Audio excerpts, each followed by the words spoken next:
Hello and welcome to Something Rotten, a podcast where we are talking about the video game Metal Gear Solid. My name is Jacob Geller. I'm joined, as always, by my co-host Blake Hester. Oh my god, Jacob. I can't with this little man, Hideo. I can't with him anymore. You know how long it took me to play this fucking game last night? And I had to watch 17 movies in the middle of it? I can't with this little fucker. Well, and joining us, we have returning guests to the podcast, Ed Smith and Reid McCarter from Bullet Points Monthly. Yeah. Excuse me. Welcome back. Heyo. How's it going? That was a damning indictment of Metal Gear Solid right off the bat there. That's right. I'm so glad to have y'all here because I know that Blake hates this, and I want to have two people who are enthusiastic about the game on. I was thinking about this yesterday. Ed, you've been on the show twice. Reid, reigning champion, you've been on the show 3 times. We've played several games on Something Rotten that have become my all-time favorite games of all time. Reid, every time you've been on the show, it's to talk about a game I hate. And I am so sorry. Oh no. Kane and Lynch, one of the Call of Duties, and now Metal Gear Solid. Was it the first Kane and Lynch, or was it the second Kane and Lynch? Oh, I love the second. Yeah, the first one I don't like. The second one's like one of my all-time favorite games. Okay, sweet. Yeah, we held Reid hostage with the first. Look, y'all are both on the podcast because you're very smart and we love having you here, but also because you have written a book about Metal Gear Solid, which I want to get out of the way right at the beginning. It's called OK Hero, a line that we will talk about in this episode. And it's a series of essays about Metal Gear Solid 1 through 5 and Peace Walker? Yeah. Is that right? Yeah. All the big boys. I read the Metal Gear Solid essays this morning. They were excellent. What was making that book like? Were you both just like, we have so much to say about Metal Gear Solid that why not make a book of it? I think we wanted to do a book, and we wanted to do something that had games where there was a lot to say, but they were also kind of finer. So, you know, we talked about maybe doing something on like Grand Theft Auto or Red Dead Redemption, but those games are so big and the experience of playing them varies so much between, you know, each person, and they're kind of so subjective and, you know, infinite almost in nature. Whereas Metal Gear Solid as a series, each game is relatively short and relatively kind of, there are bits in it that happen to every player, right? You know, it's very sort of cutscene driven and dialogue driven and sort of thematically driven. So it was a nice balance, I think, between, and not to mention the fact that we both, to a point at least, I think, Reid, you'd agree that 1, 2, and 3, 1 and 2 are the really good ones. 3's kind of good, and then it's sort of over. But we're fans of Metal Gear Solid up until like the credits of Metal Gear Solid 3. Yeah, but even when they're bad, there's still something to talk about, I think. Yeah, absolutely. Yeah, they're fascinating, all of them. We talked about last week. My first Metal Gear Solid, when I was, 14 years old or whatever, was Metal Gear Solid 4 for the PlayStation 3, which I got like a 10 out of 10 in Game Informer, and I was like, time to play this game. And as our guest Super Bunny Hop last week just screamed when I was like, yeah, that was my first one. That was my introduction. Oh man, that is one of the worst games ever made. Metal Gear Solid 4. Oh, it's terrible. It's so bad. I love it. 10 out of 10, Game Informer, baby. We used to give those things out like candy. you guys have got a lot to answer for, yeah. Yeah, well, for many reasons. I think, Ed, you brought up something I've been thinking about, though, and maybe this is a good jumping off point for the episode. The legacy, the mythology of Metal Gear Solid is so large that in my head, going into this game, I was like, it's just going to be a large game.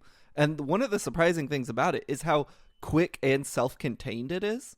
Jacob, did you was this a similar experience for you? Just being like, oh, it's just like a 7-hour little banger. You just like plop through in a couple sittings. I mean, granted, I didn't like it, but it still was like 7-hour little banger that you hate. No, I agree. I mean, it's in some ways it's not surprising just because this is kind of how franchises go. Yeah. That it's like always the first one is kind of like, wow, look at how well that started and ended a story. And then, like, because of the popularity, the next one kind of, like, spirals, which I expect we will kind of talk about. But, yeah, you know, I think how little stealth there is in this game and almost how much of like a boss rush it is was absolutely something that I was not expecting, and I found both kind of entertaining and thrilling and also very strange, because that's not, people love talking about the stealth and not just like fighting 5 bosses back to back. I mean, it's like a set piece generator, really.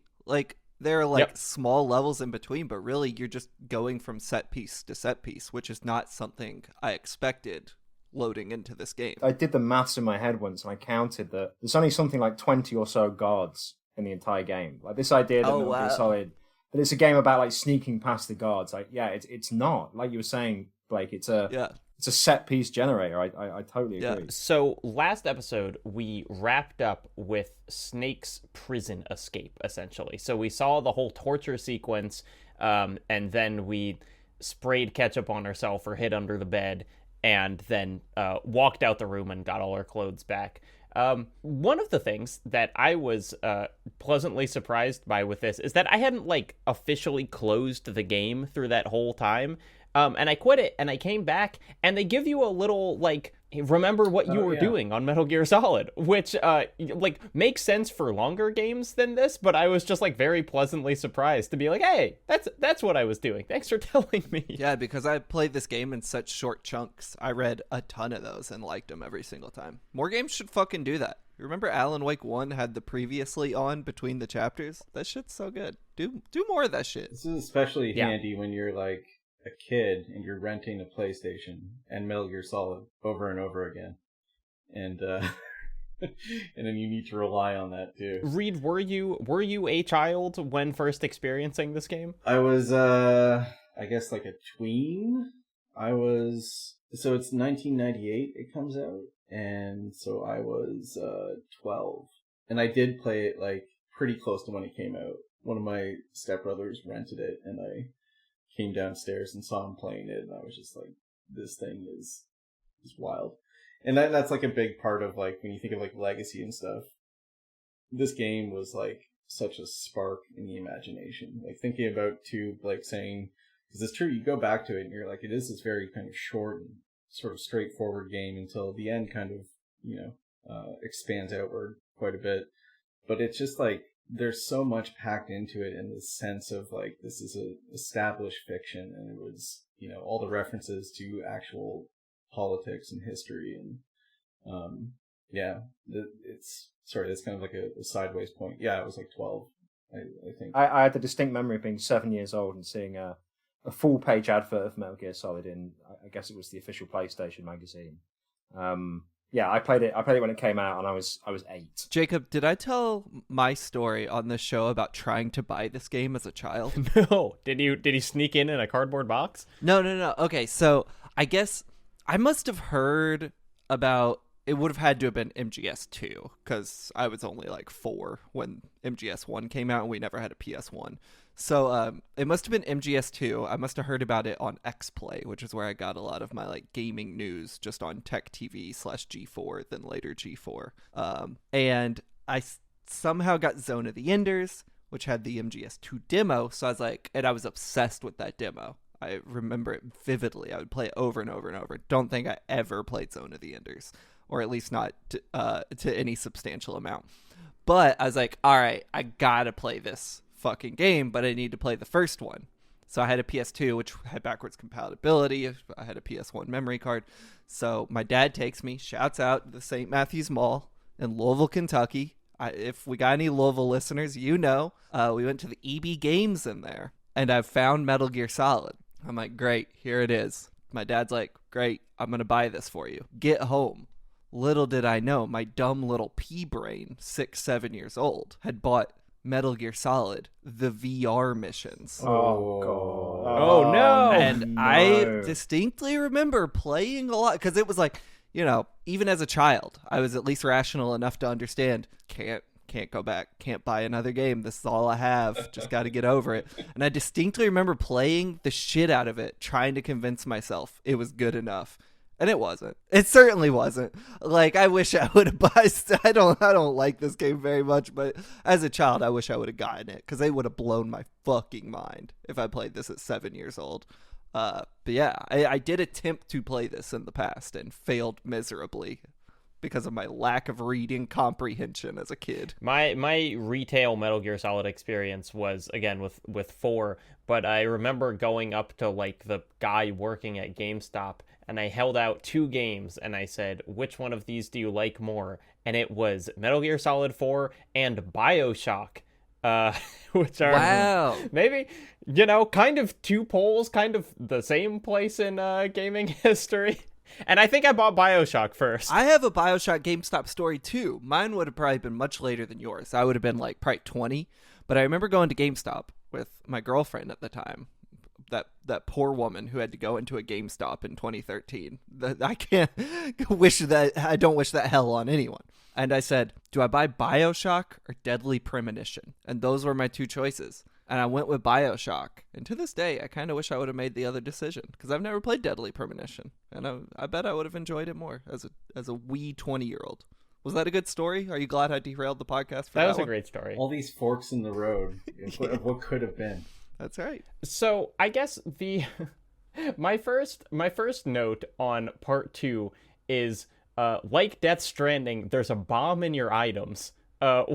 Which was this thing that happened in the middle. Blake, did this happen to you where like you accidentally pick up a bomb and then Colonel's like, Snake, you're holding a bomb, and you have to like go through your inventory and throw it out? No. Well, okay, so there was a point in Did you just randomly explode at some point? So there was a point in this game where I started randomly exploding when I was in water, and I couldn't figure it out. That's it. That was the bomb. But if I got out of the water in time, it was fine. It seemed like. Yeah, they like plant that when you break out of the prison. It's like planted with all your stuff, I think, right? No, mine was in the room with Metal Gear, in the hangar with Metal Gear, if I got into the water. I know what you're talking about. These are both... No, there are 2 different incidences. When you pick up your stuff from the prison, they have planted a bomb in your belongings, and Colonel calls you and tells you that there's a bomb, or maybe Otacon does, and you throw it out. But then you can also pick one up in the water around Metal Gear, and it's the same thing. Oh, Colonel did not call me, and I died like 5 times there. Damn, shame on him.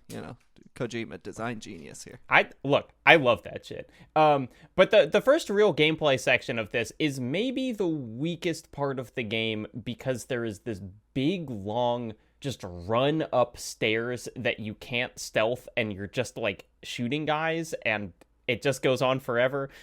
Reid and Ed, as people who are much more experienced at these games than us, is there like a good way of doing that section? That's a forced section. Yeah, you have to shoot your way through that. You know the secret, Ed, that I figured out when I was a kid, and I was like, I'm so good at this game. You hold the crouch button and the gun button at the same time. Yeah. You can run and shoot, and you just mow through those guys as you're running up. Oh, I had a completely different strategy for this entire section. I just was dropping stun grenades the entire time, and then all the guys would fall. So I never killed anyone. I just ran to the top. Yeah, that's also viable. I have I guess in light of what Jacob was saying, I guess I've got a kind of a controversial opinion here, because I really like that section. I really like the whole comms tower section is one of, if not my favorite bit of the game. I should probably lay my cards on the table and say that it varies between like maybe 3 games in general, but there are times when Metal Gear Solid is my favorite game of all time. So when I'm talking about my favorite section of Metal Gear Solid, I guess I'm talking about my favorite gaming moment ever. Expand on that. What about this game stands out as one of your favorites? There's definitely like an element of nostalgia. Like I played it when I was very young. Yeah. And it was kind of like it's kind of like the first game I remember playing and thinking, there's more to this than like arcade mode and time attack challenges, and but I think before that I'd mainly played like things like Tekken 2, Doom. I mean Doom is fantastic, but it's not like literary or whatever in the way that maybe Solid was. So there's that element of it. It was like the first game I played where it's like, maybe there's more to these games than originally met the eye. And then I think that something that was touched on earlier, that was talked about earlier, I replayed it before you asked me to come on the show. I'd replayed it anyway, and I hadn't really noticed it before, but it was something that was said earlier on, and it's so true. It just moves so much. Like there's no slack in this game at all, and that's Unfortunately, not something that you can even say for the later Metal Gear Solid games. They get more and more turgid, culminating in 5, which is just, this like really badly written Russian novel of a game.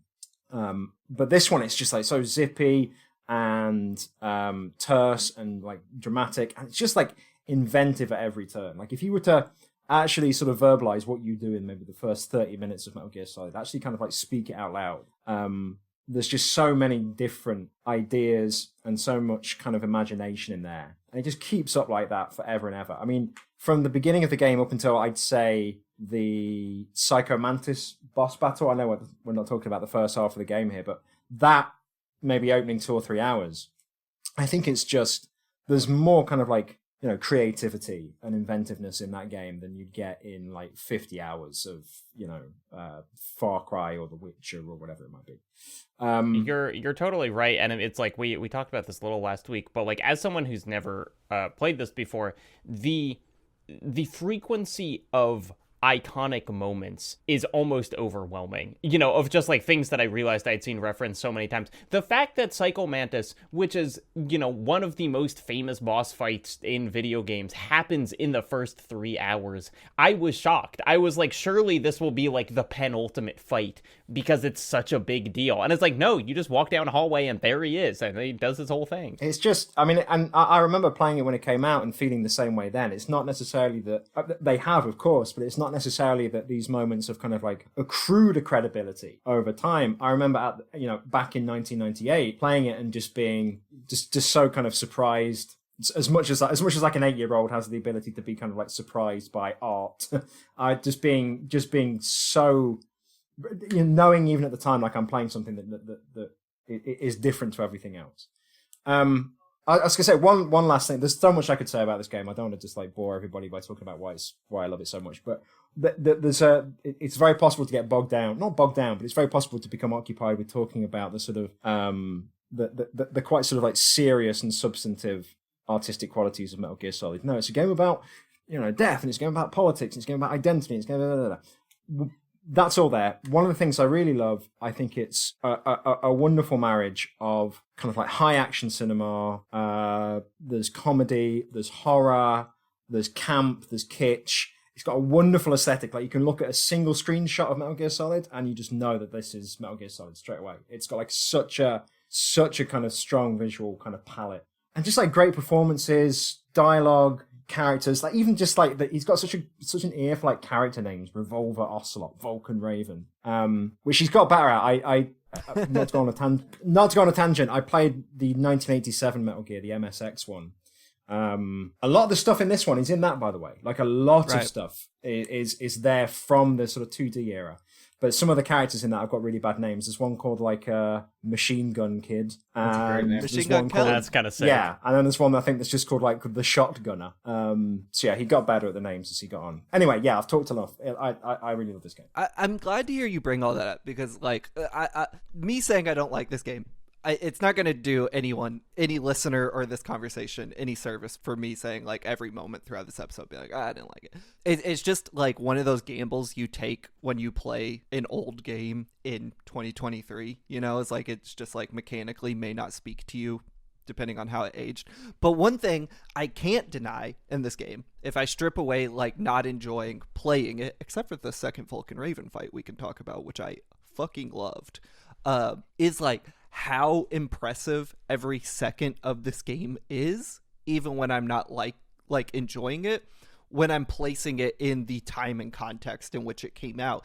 And it's, I don't want to act like this was created in a vacuum. Plenty of other Thief came out the same year as this game. Like people were making attempts at taking video games more seriously, but this is such a like definitive line in the sand of like where the team working on this game thought video games could go, and the huge swings in this visually and narratively and like thematically are impossible to ignore. Like I would be lying if I acted like that was lost on me just because I don't enjoy like running and shooting the guys in the game, which is just how it works out sometimes playing a 20-year-old game.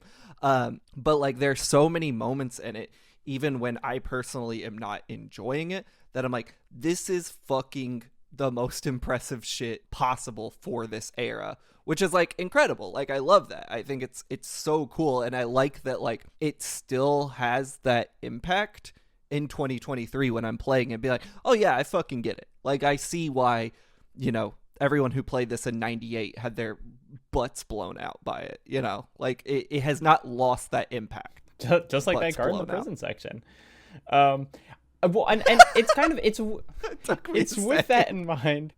It's with that in mind that I wanna go back to that run up the tower, because while I was playing it, I was kind of thinking two things, which is like, one, mechanically, the shooting in this game is not great in the way that we would talk about shooting today, but it is also this thing that I think you can recognize in several Kojima games of like, this section is going on for so much longer than kind of it would if it was purely for gameplay fun, that like it seems like it's begging you to think about it as something. And where I'm caught is I don't quite know what that is. And so, Ed, I would love your take on kind of like, because it's so long, like the number of flights of stairs you run up in this feels like that section in Final Fantasy VII when you're, running up 100 flights of stairs or whatever. And it's like, it is a fascinating choice. And I guess I want one of you to tell me, like, what is that choice doing here? Like, what should I think about this other than like, boy, there are a lot of guards on these stairs? I'm going to chuck that one to Reid, because I had a big spiel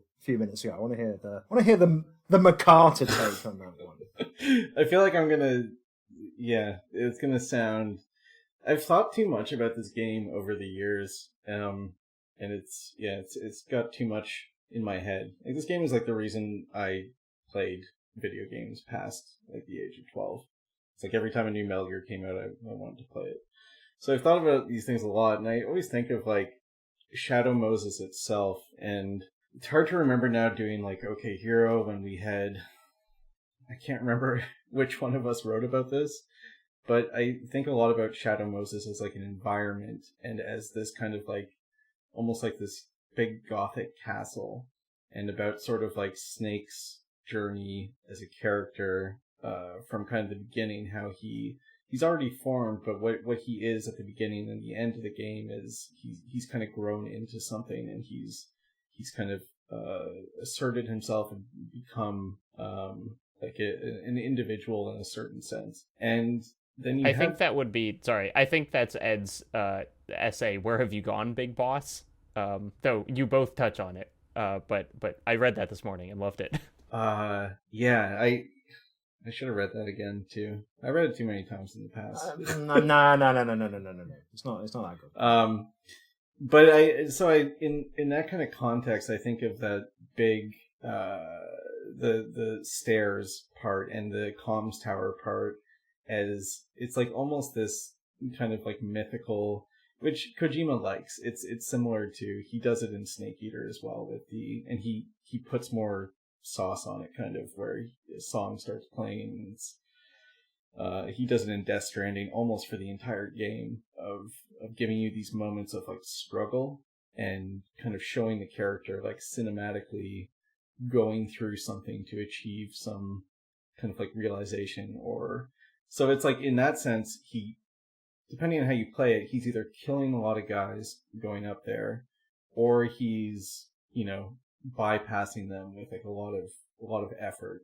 And when he gets to the top, he's at last kind of in like some senses face to face with his shadow self and everything, and it's time to face him. And then you're going to be going up and down these towers for a little while, and kind of like you're not going to have that crystallization, that moment of breakthrough when he fights Liquid the first time, like from the distance with the helicopter. So he's like going back down, and then it's easier to go back down. It's just like a lot of different things there about like struggle, and I think also in like a really basic sense, if you play it certain ways, you're going to kill a lot of people, and then later it's going to make sure that you have to say like, you enjoyed that, didn't you? And then make you think about, well, no, but yeah, it's satisfying when they fall down, but So I think it does a lot of stuff in that section. I think that totally makes sense, and it's like I love the idea of ascent as like a physical metaphor in any game. You know, I've written about this in Returnal. We talked about descent constantly in Silent Hill 2. You know, just the idea of making your character go like physically up or down a lot is so rich. It's also, once you get on top of this tower, kind of my favorite visual aspect of the game kicks in, which is what night looks like on Shadow Moses, which is just like absolute blackness, you know, and the idea of like when you were up on top of that communication tower and you were looking off like literally into the void, and there's like you can't see any island and you can't see the ocean or, you know, the rest of Alaska or anything. It's just this like completely isolating feeling of like you're on these catwalks, you're completely alone, and then Liquid shows up and starts shooting you with a helicopter. Jacob, this ad is not like other ads. Oh, it's not? Yeah, usually we're hawking people's wares, but I use Nebula. This is a true thing. I use Nebula a lot. I got the app on my phone. It's really great. Do you use it? I was using it just before this to watch Patrick Willems' new video on Days of Thunder. Oh my god, dude. So Leo uploads videos of him just hanging out with his girlfriend for hours on end, and like, because I don't live in Minneapolis anymore, I'll just turn those on like I'm hanging out with Leo and Marie like I used to. And the fact that he's, believe it or not, it's not just a Leo app. There's like all these other great creators on there. Is just the cherry on top of the Leo sundae for me. Do you think Nebula should rebrand as leovader.com/Nebula? I think they'd be the biggest streaming service in the world if they did. But here's the thing. The point of all of this is to say, listeners, you gotta sign up for Nebula, because not only will you get early access to Something Rotten with no ads, you'll never have to hear this ad again, heaven forbid. You also get all our bonus podcasts where we're telling you books, news stories, movies. Then you get all Jacob stuff where he's making food for some reason from video That's right. games. You get all Leo stuff, Patrick stuff, Life Where I'm From, great YouTuber, Philosophy Tube. I think everyone who has a YouTube channel at this point, Nebula has done an amazing job signing up the best content creators as far as I'm concerned. Also, if you're like, oh my gosh, I gotta hear what they have to say about the second half of Metal Gear Solid, that's available right now because Nebula gets episodes a week early every week. We also did a spoiler cast about Alan Wake 2 with Mike Mahardy, which was awesome, and that'll never be really good. That'll never be on the main feed. Yeah, that was a great episode. How do people sign up, Jacob? Tell them. Take it home. They go to nebula.tv/somethingrotten. They sign up. When they do, that money goes right into our pockets so we can keep making this show. And we appreciate it. And I spend it on dumb things. I'll be honest with you, listener. I'm not spending that on smart things. Yeah, Jacob, jump into the end real quick. Did you think it was weird when you saw Shadow Moses in the daytime? I mean, I loved it. Like, I loved, because I was like... I thought it looked weird. I was like, whoa. I was like, oh my gosh, they haven't shown this perspective the whole game. So to kind of have that, like, this is where you've been, but in a completely, literally a different light, I thought was great. On a slightly different topic, but related to where we are in the game, I was watching trailers, like the original trailers for this game earlier. Unbelievable. The amount of, like, you know, the cinematicness, that they wring out of like what the gameplay looks like in those trailers, which primarily, as George last week referred to it, is like a Pac-Man game of just kind of like looking at your Soliton radar and running around. It's like the amount of variety that they communicate in this game visually is kind of astounding, and it is, you know, it's, again, Kojima's really good at cutting trailers, and this is no exception. But one of those big moments is you see the rappelling, and you're like, oh my god, this is a Mission Impossible game too. You're doing everything here. It's too bad at a certain point in Metal Gear when his trailers become better than the games themselves, though. Like that MGS5 trailer, 10 out of 10. The New Order trailer. I forget what that song's called, but that's like such a good trailer. It's the best version of that game almost in a sense. Yes, it is. Blake, you got a building on fire? Hey, that's New York, baby. Gotta close my window before I record because New York don't know how to be quiet. So you have this whole section where Liquid shows up, he shoots at you with a helicopter, you don't have a way to kill him, which is kind of an interesting thing that the game does a couple times, where it's just like, you just don't have the weapon right now. You don't have the sniper rifle, so you can't fight Sniper Wolf. You don't have the Stinger, so you can't fight Liquid. But then when you get down, you have the whole Otacon can love bloom on a battlefield speech, which Ed, you refer to parts of this game as camp, and I'm kind of curious, like, and Kitch, I'm like, where does this land for you? Is it profound? Is it kind of like goofy in a sincere way? Is it, you know, how do you feel about can love bloom on a battlefield? I think it's sincere. I think that it's what I'd maybe think of as melodrama in the sort of true theatrical sense, or maybe in the kind of like soap opera sense, where there is legitimately something in there that is very sort of convicted and beautiful, but it's delivered with, well, you know, with that performance and with that particular kind of verbiage. And everything in this game, like every single thing in this game, is so heightened. You know, it's kind of like emotional maximalism the entire way through. Like I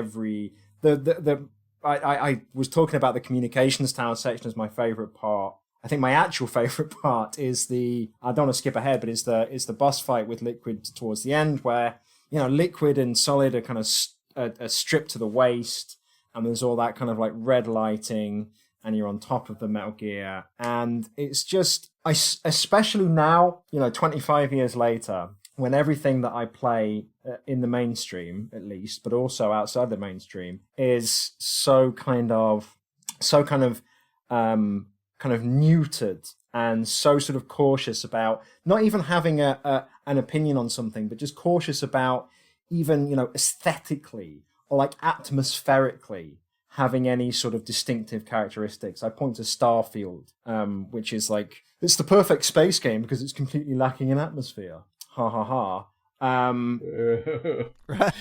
And I think that Starfield is like an example of where we've gotten to with games where like everything is like designed to be sort of like banal and inoffensive and kind of like a food paste. And then you play Metal Gear Solid, and even though occasionally it sort of like tips the scales into, you know, that's a little bit hokey or that's a little bit kind of like makes me smirk, there's no holds barred. Like it's a subjective vision. I was about to say he is not holding back, as in it's all Hideo Kojima. Reid, you might be able to help me here. Who's the co-writer who I was messaging you about? I can't remember. I His name can't off the top of remember. my head, but he's on 1, Yeah. and 2, and 3. He's on the first 3, and I always get the sense that he becomes less and less kind of allowed to edit after the first after the first game. It was Tomokazu Fukushima. Thank you very much. Yeah. There's a pronounced difference between the script in Metal Gear Solid and then every other game. So it feels to me like he's quite sort of active on the first game. Hideo Kojima becomes the kind of celebrity developer and then is allowed to sort of have his way more and more as the series goes on. And that's when, you know, there's a sort of rot sets in. But anyway, the point is, you asked about whether it's, you know, camp and kitsch. Yes, it is, but it's just the conviction that I like. It's the commitment to the bit, if you like, to use a sort of like mimetic parlance. I think if I'm like perhaps reading too far into the love thread of Metal Gear Solid, which is a little weird to me, because like, did Meryl and Snake have enough time to fall in love? And does Sniper Wolf know Otacon exists? Anyway, it's like there's a lot in this game that is like a clear reaction to where the video game industry is going, and the, like, you know, the over-reliance on violence and how like hatred kind of fuels video games.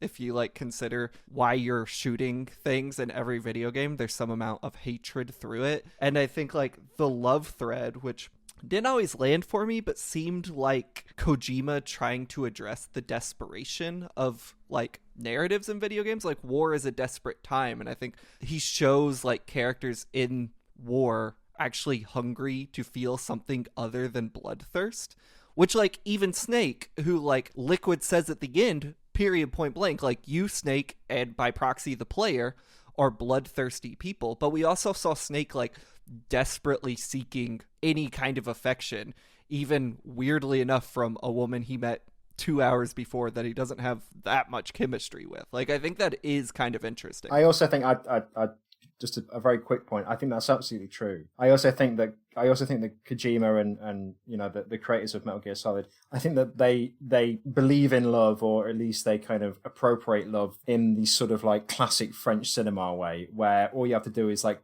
clap eyes across a cafe and you can fall in love with somebody. It's that classical Hollywood melodramatic love where people fall in love in an instant. God, I'd love to know how Kojima met somebody. And if it was just like locked eyes from across a cafe or something. He did apparently get the idea for the original Metal Gear game from playing hide and seek with his son. I read that in an interview once. Oh, wow, that's cool.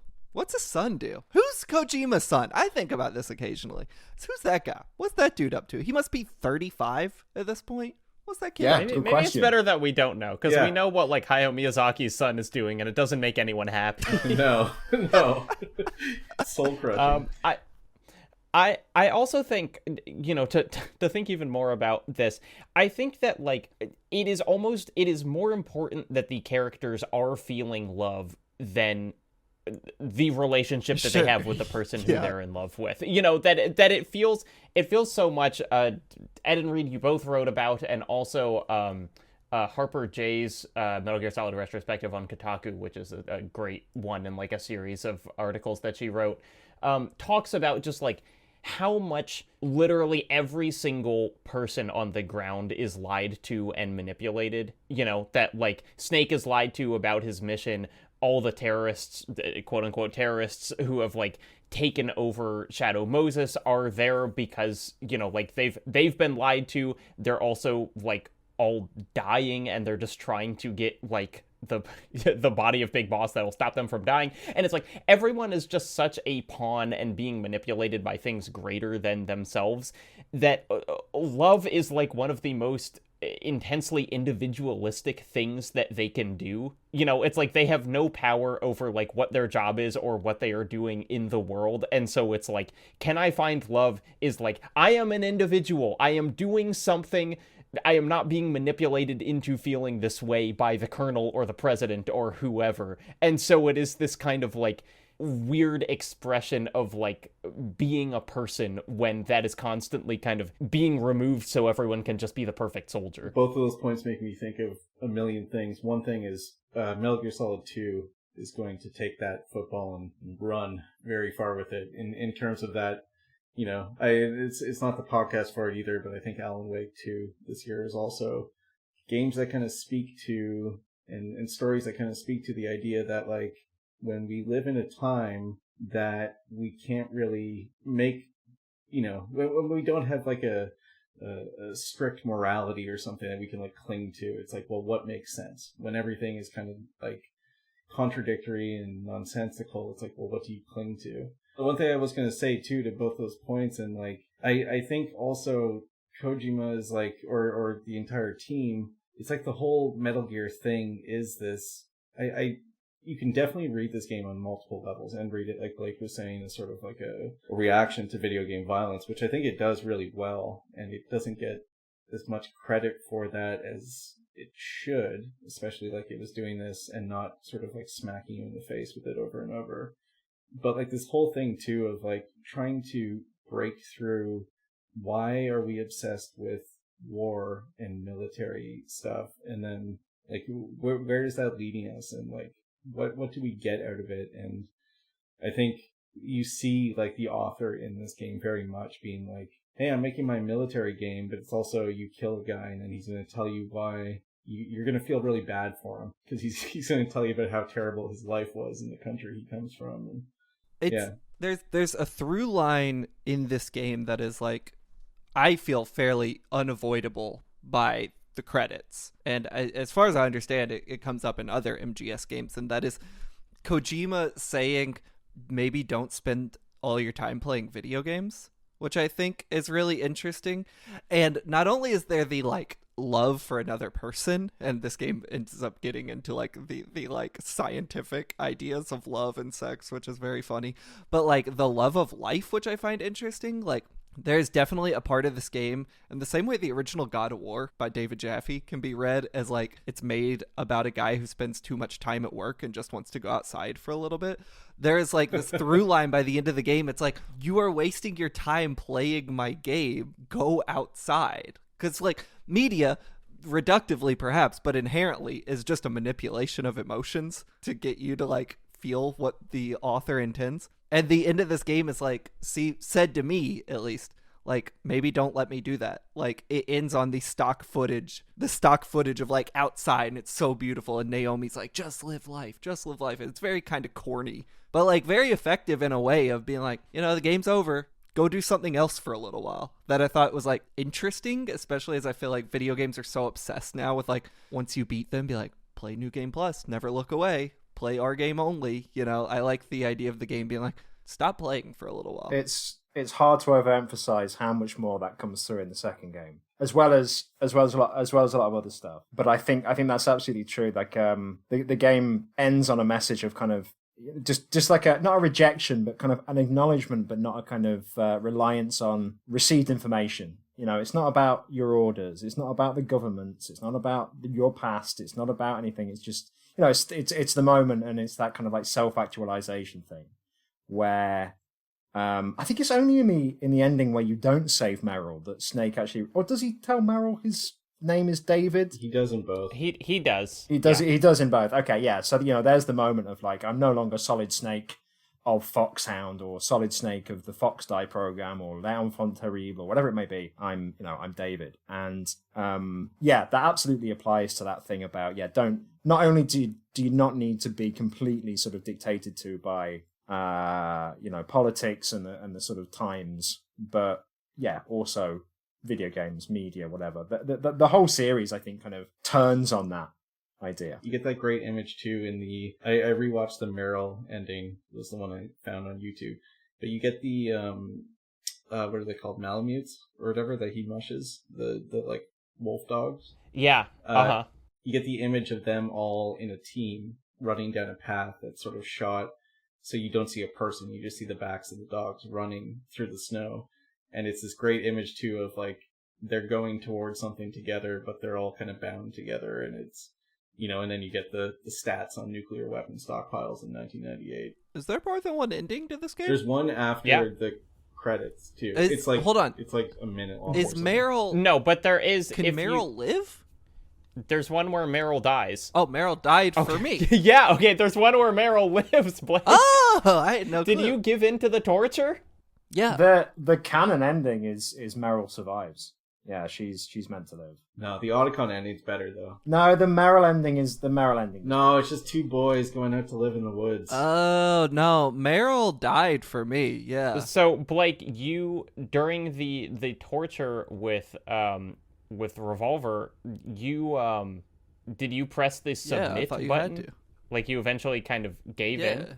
No. Oh. No, you just keep pressing square, and if you submit, Meryl dies. My hands. You can lose though too, right? Yeah. My hands are dust at this point. I hit submit immediately. I was like, no fucking way am I doing this. No, I knew. I put the controller on the ground. I was like hitting the button with 2 fingers. I was really going for it. I can't. I always had to have someone else do that part for me way. if I wanted the Meryl ending. Yeah, not doing that.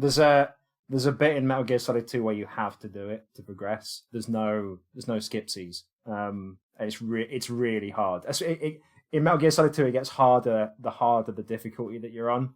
So I would say if you're not a button guy, just play on easy. Yeah, just play on easy. If you try and do it on extreme, the top difficulty, it's fucking impossible. I was stuck in Tony Hawk's American Wasteland for a month as a child because of a section where you have to slam on the button. So having flashbacks. Imagine being of all the places in the world to be stuck. Hey, you're in Tony Hawk's. Hey, American Wasteland. That's a good game. The American Wasteland. American Wasteland, good game. I never finished Resident Evil 6. Bought it at full price and returned it when I couldn't get past the button mashing. God, you guys are you're such casual gamers, man. This is embarrassing. Yeah, you just put the controller down. You slam on it with your index finger. No, you don't move your fingers. You move the controller. So you hold your fingers steady, and then you move the that's controller smart. against the fingers. Yeah. This is like the Mario Party thing where you strip the skin of your palms off. Yeah, yeah. I don't know too. Like I grew up playing instruments with my hands. Like they're not useless. I was gonna They can say do you're a something. guitar guy. You should be. Able And to... I think because I play guitar, I have early onset carpal tunnel, so I cannot play video game sections like this. Like these hands are withering. If the decision was be good at video games or be able to play the guitar, I think you made the right. video Oh yeah. games, Oh sorry. Yeah. Oh yeah. It gets you you meet more people. Yeah. You get a lot. You get a lot more chicks if you can do the torture sequence in Metal Gear Solid.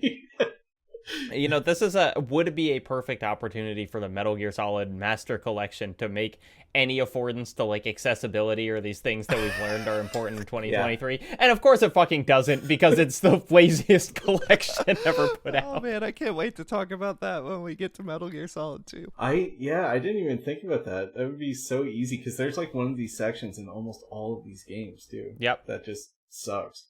Okay, we'll come back to the end because there's more stuff. Well, no. The end is in Metal Gear Solid 3. We're not playing that for this season, Jake. Oh, very good, very funny.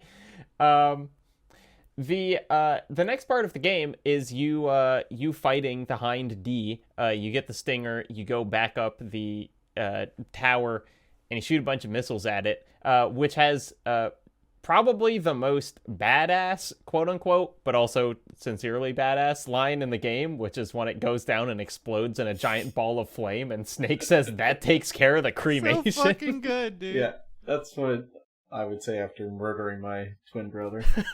I stand by that. I think Kojima is a great writer from an idea sense, but a pretty terrible dialogue writer. But there are a few nuggets of absolute gold in this game, and that takes care of the cremation. I don't know if that's Kojima or Jeremy Blostein who translated it.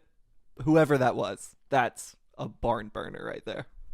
There's Harper points out in her piece on it that the Hind D is interesting kind of conceptually because like it teaches you how to use the stinger, and that's good, but also it emphasizes how much better Metal Gear is than the current weapons of war, because it's like it's not that hard of a boss fight, and then you get to Metal Gear and your like weapons can't even touch it, and it's like, oh fuck, this thing's legit. I've never thought about that before. You destroy a tank and you destroy a helicopter, and yeah, you're right. That puts the actual Metal Gear robot into a really different context. I never noticed. See, 25 years and it's still the gift that keeps on giving. Shortly after this is actually one of maybe my favorite like gag in the game, which is you get on the elevator and it beeps and Snake's like, huh, and then Otacon just calls you and he's like, Snake, I was gonna get you a stealth camo and I had 4, but none of them are in the closet anymore. And then you realize that there are 4 invisible ninjas on the elevator, but like that is just such a good like bit, you know. It only works once, the game only does it once, and I love it. This is the moment I learned a valuable Metal Gear Solid lesson, which is you really shouldn't be shooting anyone, and you should just be CQCing everyone. Because I died multiple times, then I was like, yeah, I bet I can just throw them off this elevator. And by God, you can just throw them off that elevator. I think it's maybe this is me being like a bit of a wuss. I think that moment's really scary. I find the whole communications tower bit like quite unnerving. Years and years and years ago, I wrote this essay this essay that sort of postulated that, you know, given that Silent Hill comes out in 1999, that there was it feels like there's almost like some cross-pollination between the Konami Metal Gear team and the Konami Silent Hill team, because the communications tower is full of that kind of like sheet metal and you know chain link fences and stuff like that, and that there's that sort of, I don't know how you describe it. It's not like a music track, because that sort of industrial sound of things kind of moving, like settling and unsettling as you go up and down there, and there's that kind of like vignetting that enters the screen as well. So your perspective is limited, and yeah, there's no like diegetic, no kind of non-diegetic music. It's all kind of like in the scene. And I was just gonna say that the sort of slow build where the music on that codec call gets louder, and eventually that moment where Otacon's face is pressed up against the screen, you know, look out, Snake. I I think it still gets me a little bit. It's like a bit of a jump scare because you've not seen anyone. No one moves like that in the codec screen. Every time someone does something unexpected in the codec, it's always like, what the fuck? Yeah. Yeah, no, when Miller takes off the glasses, you're like, whoa! You wait until Metal Gear Solid 2 when it comes to that. The Silent Hill, you just wait. Silent Hill connection is really interesting, and I've been thinking about it a little bit, because for anyone who might not know, Silent Hill and Metal Gear Solid were being developed at the same around the same time at Konami.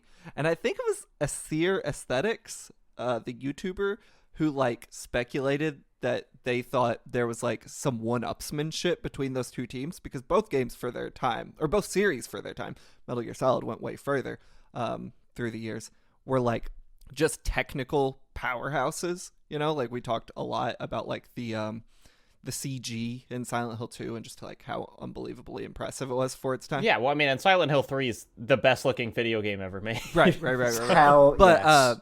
I would love to know if there's any truth to that, if they were there was like friendly competition between those teams. Obviously, I think the MGS team was dunking on them in the sales department, but in terms of them both just being like huge tech showcases, I wonder if they were like, Team Silent was over there like, fuck, those fuckers got us. I mean, and just atmospherically, you're totally right. And George was talking about last week, like how atmospheric Shadow Moses is, and how much you are not hearing music, but you're just hearing the rattling of chains and, you know, big and like I talked about earlier, what night looks like on Shadow Moses, which is just kind of like the world disappears into blackness, is very Silent Hill feeling. Yeah, that made me, as soon as you were saying that, I was thinking too, it's like, well, you could just dismiss it and just say, well, it's technical limitations. But I think both Silent Hill and Metal Gear Solid, Silent Hill gets the credit for this more, I think, of saying, here's a technical limitation that we're using.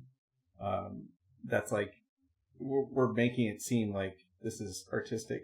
Well, they're not making it seem like, they're using it for, in a way you would deliberately anyway. Like the kind of void in Silent Hill, which is kind of like light. Same thing with Shadow Moses, right? Like you feel until the very end, like it's kind of this infinite gloom and this kind of like gothic castle you're in. And it is, you know, overused but liminal. You know, there are so many things that are just like hallways that you're running through, and there are all these places where it's like this is only, I think, gosh, Ed, it was maybe you who wrote in your essay, but it's like every guard has like 200 square feet. That's like their entire world, and they nothing happens there, and they just walk there endlessly. It's a living. Yeah, it's a very it's a very kind of like I think I keep using the word favorite, but I do think Shadow Moses, maybe with the exception of the mansion or the police station from the first two Resident Evil games, I think Shadow Moses is like my favorite video game, you know, place. And I even went so far as to like look on a map and see where those kind of islands are at the bottom of Alaska and sort of imagine them in reality. And it's just a place that stinks of like death, but not death in a sort of like decomposing way, in a sort of like ethereal, ghostly, you know, something is just hanging over that place. It's like the Overlook Hotel, but, you know, with nuclear bombs. You bring that up, and I had not thought of this until yesterday. To shout someone else out, Thor High Heels. I was watching their video about MGS, and we talked on the episode before with George about like the section of the game where Kojima like gets into the carelessness behind nuclear disposal and like plutonium, and something Thor pointed out, and Ed, I think you're getting at here too, and I hadn't thought about at all, was how decrepit a lot of Shadow Moses is, and how like it is ostensibly this very important facility to making sure the environment is not just like being destroyed by nuclear waste. And it's like, well, the fucking facility is falling apart. Like they're not taking care of any of this. And I thought that was like so fascinating. It's like it's a ghost of, you know, this sort of like Cold War nuclear hysteria that's still there. I think it's worth noting that the game has actual ghosts in it, both in the form of the ninja when the ninja is invisible. That corridor scene where you first encounter the ninja, it's like a great kind of ghost moment. One of the best, yeah. But you can also, if you find the camera or unlock the camera after you finish the game, if you take pictures with the camera at certain areas, then there are ghosts on the photographs. They're pictures of the development team, but they're pulling like ghostly faces. I had no clue about that. And That's so cool. And you can press a button that says exercise, and it makes their pictures disappear. So the game is like literally haunted. It's so interesting to like juxtapose a lot of that stuff, because there's so much talk in this game about the like development of weapons and, you know, what do they say, black budgets or whatever, and then you slam that against Shadow Moses, which is like supposed to be kind of this good antidote to all of this. Well, it's like, well, at least we're disposing of these things in the right ways. And it's like, well, no one's paying for this shit. It's just falling apart. It's like the only thing the hope we have if we're going to have these weapons is not being taken care of. And I think that shit is awesome. And also just like choosing to put it on this, you know, the Fox archipelago. So you can have this kind of like edge of the world sensation, like everything's black and it's the sea and it's frozen but you also, it's Alaska too. So then you can have this stuff at the end where it's like, oh, there's the caribou. The elevations say it's a sign of life and, you know, beautiful nature. It feels like you exit reality, sort of, and the end of the game is like a return to the real world. It's like Shadow Moses exists somehow outside of reality, but it's also where the kind of fate of the world is decided. It's like a sort of like a Valhalla or something. It's this, you know, or Olympus. It's this like other dimension that you go to. The direction of the entire world is somehow decided here, and then you come back to reality. Yeah, that's how I see it. Taking a hard left turn. There's a character I never met in this game that I did not even know existed until yesterday, and I guess it's the woman, the weapons specialist, Natasha Romanenko. Yeah, Natasha. How do you find out who she is? Don't they just give her your codec? Or I'd never talked to her a single time. Codec number? I didn't even know she existed. She's totally optional. Yeah, she's totally optional, basically. And she is, it's one of the things I thought of when you were saying, like, this game, like, it has this outsized reputation, and then it is, like, this 7-hour thing. But, like, when I was a kid, I really, like, wrung the juice out of those codec calls. Like, I was calling everyone constantly. And it's like stuff like that, you go back to it now, and I don't play it the same way when I go back to it. I don't, you know, spend forever listening to the codecs, but there are so many conversations in there that you can just miss that are really interesting. And all the stuff with her is, she pretty much just, I think she talks about military gear as well, but she's a nuclear weapons expert. That's her whole thing. Who's like kind of, I think like an advisor or something after the fall of the Soviet Union. I think that's her role. I never encountered her. One of my, I think my favorite piece of writing in the game comes from what I assume is a completely optional codec call, which is one to Mei Ling, where, you know, usually you call her and she's just like, here's someone saying something about the art of war, or like, you know, just a random quote that you get by searching quotes.com.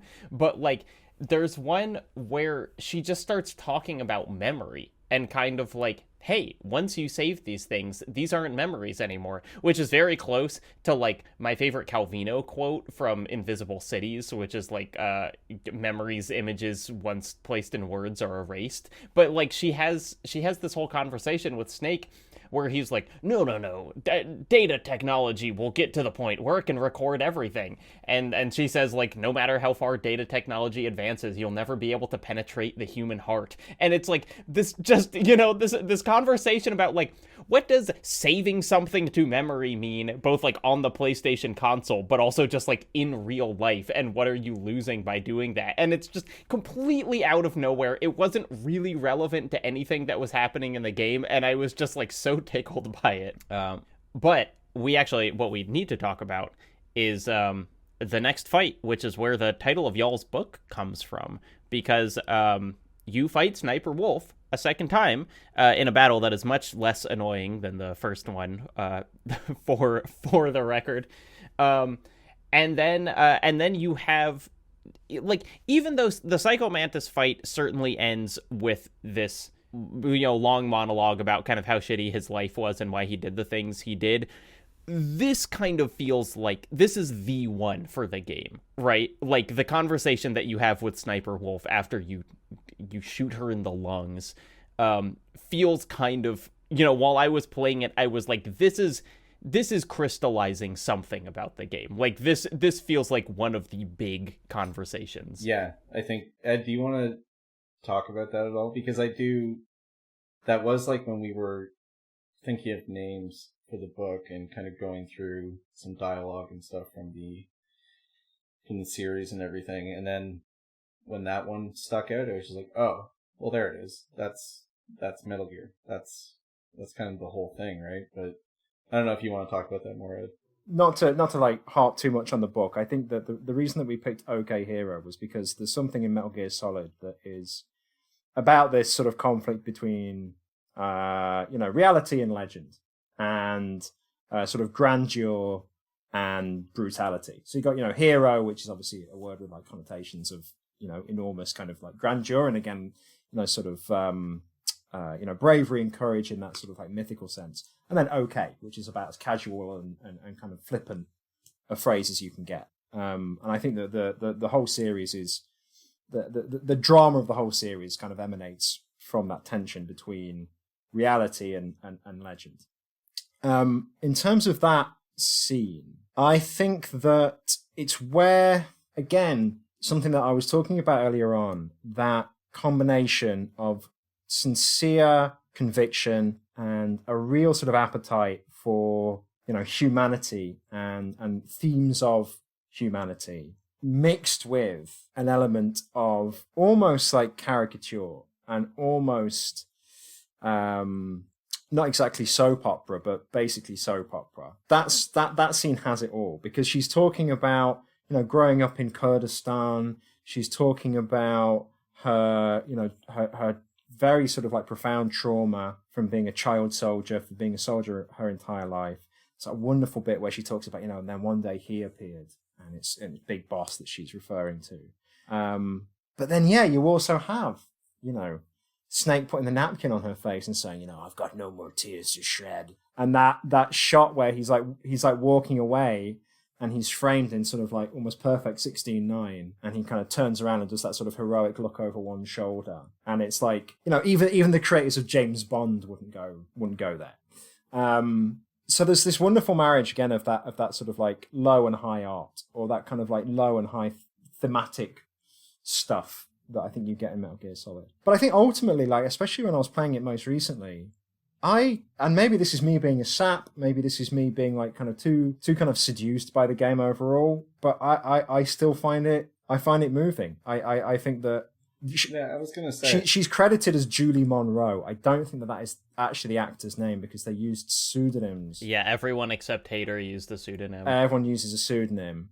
But for the sake of argument, Julie Monroe, I think it's a really great performance. And it's just, there's something that I find automatically emotive about the snow and the dark, and they're alone. And she's dying. Like, every single character in this game gets that moment where they're dying, and they have that sort of like, that kind of admission, that sort of like admonition. Not admonition, sorry, that admittance, of something. And hers, I think, is the most sort of vulnerable. Psycho Mantis talks about hatred and killing people. He then gets that, it feels kind of nice as he drops dead. But nevertheless, hers is the most, I think, humanizing.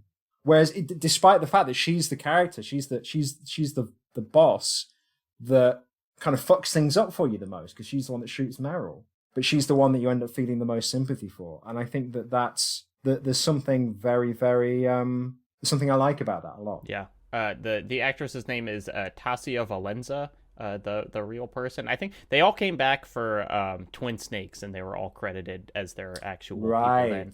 Right. She has the line, "I watch the stupidity of mankind through the scope of my rifle," which is, again, it's like, mwah, yeah. Absolutely. Sometimes you just nail it. This is also one of those things, I think, Ed, you like hit it on the head. The best I is think yet to come. This scene is... Yeah, the Gaelic one works really well here. I think that theme plays quite a few times.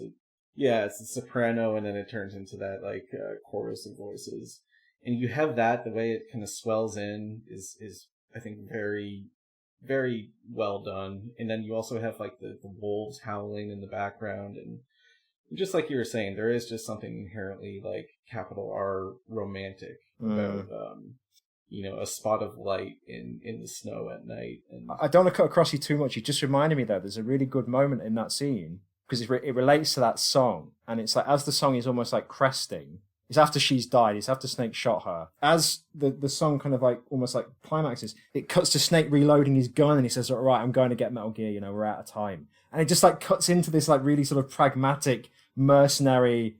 He's got no emotion in that scene. There's like a little bit of respect for her as a fellow soldier, but while Otacon's like bawling and wailing, he's reloading his pistol and saying, I'm going to the Metal Gear Underground base. We're out of time. And it's just, there's just like so much of his character in that where there's all this emotion around him, but he's like forced to reject it and just be the sort of pragmatic, tool of the government, as Grey Fox says later on. Yeah, sorry, I just wanted to mention that bit. No, and even more the kind of punctuation point after it, which I was absolutely not expecting, and I was so happy that it was still in, is that scene ends, you walk into, a warehouse, go downstairs, and then it goes like insert disc so 2. Good. And it's like it's this very intentional, like it is, even though it's way more than halfway through the game itself, it is this just like dividing line that again makes this moment feel important. Like it makes it feel like the finale of Act 1, and then you're going into Act 2. But it's like, much like the the lighting and the kind of render distance and whatever, it is a technical limitation that they needed to put this game on 2 discs that is like being used in kind of the most evocative way that it possibly could be. Mm-hmm. Absolutely, we've crossed the line here.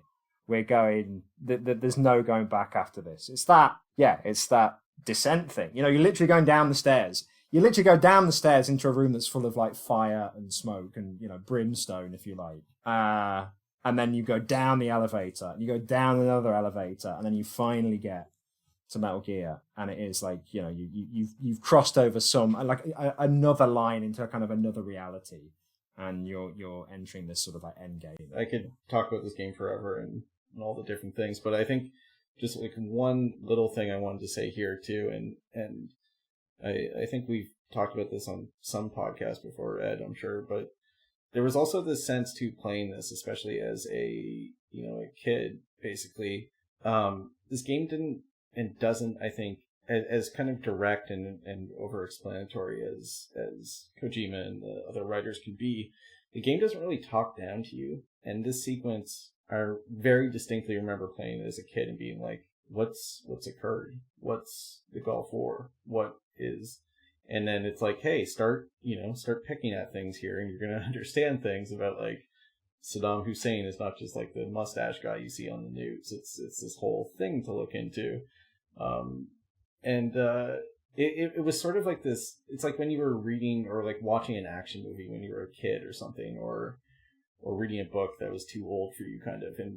And the sense of, like, oh, I need to kind of catch up to like know about the world, and the game kind of doing that, I think you see it here, and it's just like a really, I like that, and the willingness to actually like bring up things that are and sensitive topics too, and just bring them up and say we're talking about the real world here. Yeah, I think that's a really cool point. I mean, there's definitely, we talked about this a little bit last episode, but there's definitely an element of Kojima's writing. We compared him to Lars von Trier, where he thinks some of his ideas are so brilliant that he doesn't trust the player to get them, and he over-explains them.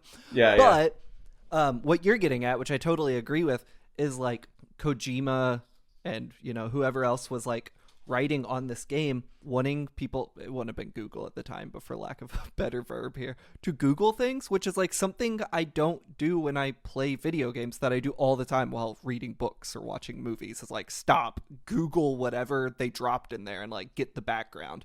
And it's like, I'd never really thought much about the Kurds in my life. And it's like, okay, well, yeah, maybe I should Google them to understand more about Sniper Wolf. And there's all this stuff in here that I think is like begging players to learn, which, is the dream of video games, is they can be like learning tools like any piece of media, but I haven't learned much from God of War 2018, you know?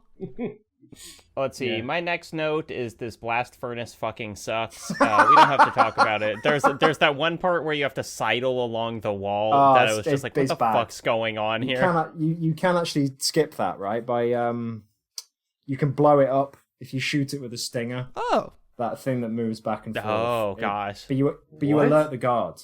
But you can blow it up and you can just cross over there with that when you do the crouch. Well, that's cool. There's a codec conversation that I like. We haven't really talked about the kind of the politicking of the your support team, like, you know, when you are kind of accusing Campbell of lying to you and the various other things, but at some point I guess it's Miller or Liquid as Miller who realizes that Naomi is lying to you. But the thing that tips him off is she tells some story about how her father worked for, like, J. Edgar Hoover. And then Miller's like, Hoover was a well-known racist. He never would have worked with a Japanese man. Which I was like, I loved seeing that line. I loved that part. And then they get into, like, her grandfather worked to bring down the mafia, but he was like, that didn't start until 1960. She said it was 1953. Loved that section. I was like, this is paying off. It's like Kojima read a book and he's gonna tell you about it. It was one of the rare moments where I was like, thank you, Kojima, for your cliff notes. You're gonna see too so much more as these games go on. Is Kojima does not have a lot of respect for That's fine. American That's fine. institutions. Yeah. Nor should he. Which is also a good thing. When you're 12 and you're like, J. Edgar Hoover was a well-known racist. It's like mind-bending stuff here. This is very exciting. And then we've got the boss fight against Vulcan Raven, which, Blake, you wanted to talk about. It's the one part of the game you enjoyed. So good, dude. This fight rocks. I loaded into it. Campbell was like, can't attack him from the front. And I was like, yeah, obviously. He's got a fucking Gatling gun. I'm not dumb. So figuring out how to fight him, which I'll be curious to know how you all fought him, was so fun to me because it felt like this game actually being an immersive sim for me, where I was like, well, they're giving me a lot of Stinger missiles, but that seems annoying to navigate. So what if I just set up all his main pathways with claymores so that he'll walk into them, and I beat the fight in like 3 minutes. It was so quick. I was just like, okay, you know, you can see where he's coming and that helps a little bit, but like also he follows pretty just rudimentary pathways. It was awesome. I felt so smart figuring that whole thing out. It was so fun. I think it's the boss fight where you've got the most options. Yeah. Because you can stinger him. And it's also the only like stealth one for a stealth game. Yeah, actually it is. You're right. Fuck. Yeah, you can stinger him, you can Nikita him, you can claymore him, you can grenade him, you can actually even use the FAMAS. It will damage him very, very slowly. And it was awesome, like, using his AI against him to be like, okay, well, he has this huge cone of vision, so I can stand at the other end of the room and get out of the way before he can shoot me, but that will direct him down this hallway where I need him. And I thought that shit was so, so good. Great boss fight. He was also like, and I don't know if this is just kid memory welling up, but I was like, he was terrifying when I was a kid. Yeah. Just because I think they do a great job with the sound of him like thumping along, and you hear the bandoliers or the belt of bullets, and when he starts like panting and stuff as it goes on, and it's great. It's just like a rhinoceros in a room with you. It's questionable representation, yeah, because it's like it is made clear that he is indigenous. He's specifically Sioux. You know, and it's like he is kind of playing this mystical, almost Grim Reaper character. I mean, he has like this supernatural connection with ravens that are like flying all over, which like is not, you know, the Sniper Wolf has a connection with her wolf, so that's not unique. But like he does have these things to say to Snake that are like outside the plot of the game and are just kind of like reading Snake as a person, which I really enjoyed, even though it is a little bit of kind of like the you know, the magical Native American like saying stuff that Snake couldn't know about himself. I feel like Kojima's approach to representing people. And I was thinking about this before when we were like thinking of the different. They're foxhound in this, right? The terrorists. And thinking about how they're kind of like from different countries. Like I don't think they name it specifically in this game, but I'm pretty sure Psycho Mantis is Hungarian or maybe Serbian or something. I in my head he was Romanian, but that's Vamp actually in Metal Gear 2. That's Vamp. He's. You know, I think you might be right. I feel like he's Serbian. Here I go googling, because he does talk about growing up and people in his village like killing their neighbors for no reason, right? Doesn't he talk about that in this game or a different one? Apparently, according to the Villains Wiki, the generic Villains Wiki, he was born in the Soviet Union. There could be a lot of places, but that's all we've got. Sorry, I didn't mean to derail this, but just thinking of he it's like you see, I think there's a curiosity about people from different cultures, and I think Kojima and his team are very, in a way that I find like refreshing, like very willing to be like, well, people are from this place, like what's the history and culture of this place? I'm interested in it. And I think he does the same for Raven, being like he's Sue, but at the same time he's very willing to also be like, and here's the stereotypes. It's like like Street Fighter 2, except they're also going to talk to you about their culture in a way that's like edifying in a certain sense. And so it's like, I always feel like it's sort of double-edged where you're like, well, that's not great, but also like he has this whole thing in like Phantom Pain too, where there's a DNA code talker. Yeah. And it's also kind of the mystical indigenous, like, this guy who understands like the world beyond the world and nature and things, which is, but he's also talking about like the plight of his people and like talking about like all these different things. And Vulcan Raven is kind of always read like that to me. And, it's obviously, it's not my place to say whether it's kind of like offensive or not, but I do think you see it's kind of a thing where it's like you're painting with a broad brush, but you do care. Yeah, I mean, the fact that they at least give him like, I am Sioux, and not just like, I'm a native, like he doesn't say like, I'm an Indian, which you feel like would be kind of the easy way for it to go. And he talks about some, I mean, this is like total ignorance, but he makes references to some, specific elements of what in the game is characterized as Sioux culture. I'm not saying that it's actually part of Sioux culture in reality, but the game, references some specific elements. Like he talks about what they call the Olympics, and things like that. Yeah, a very visceral image. Yeah, he talks about some parts of his heritage, I guess.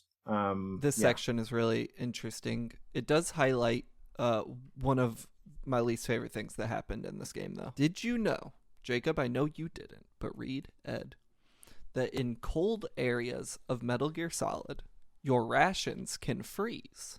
I did know this, yes. I forgot about that.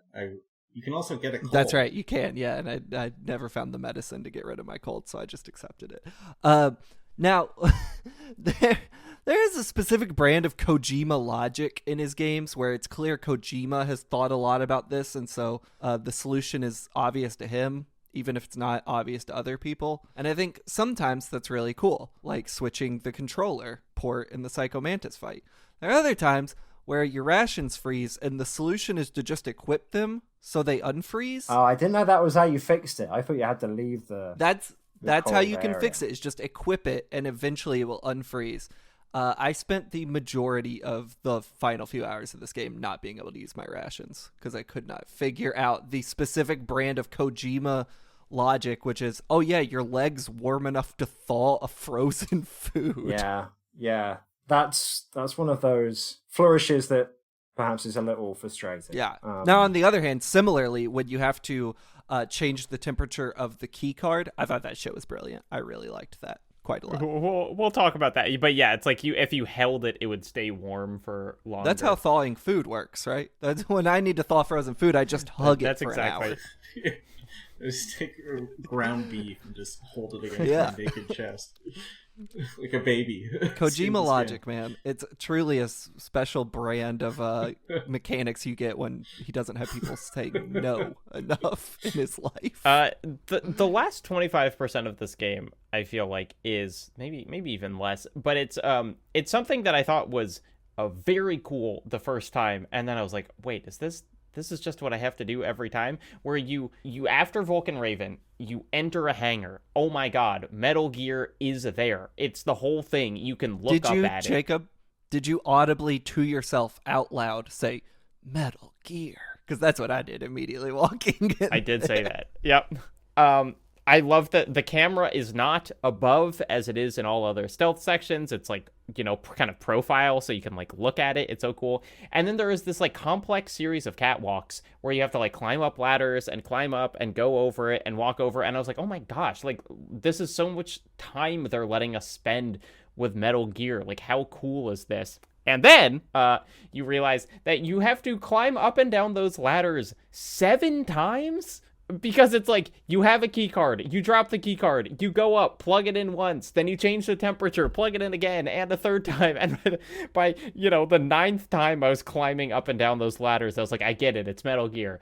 But seeing it in person and getting to actually like run around it, and obviously having the final boss on top of it, I do really love how much the game kind of physicalizes that mech as like a thing that exists in the same world as Snake. I think that there's something to be said for that kind of like back and forth, as in exactly like you described, giving you the sense of how big it is. They've had to set up this kind of system of like ladders and scaffolding, because oftentimes in games where you fight a big robot, it just kind of appears. And they do it again, I guess, in that punch up, because it's like, if you fall off the edge of this thing, then you're going to die. Like we're really high up.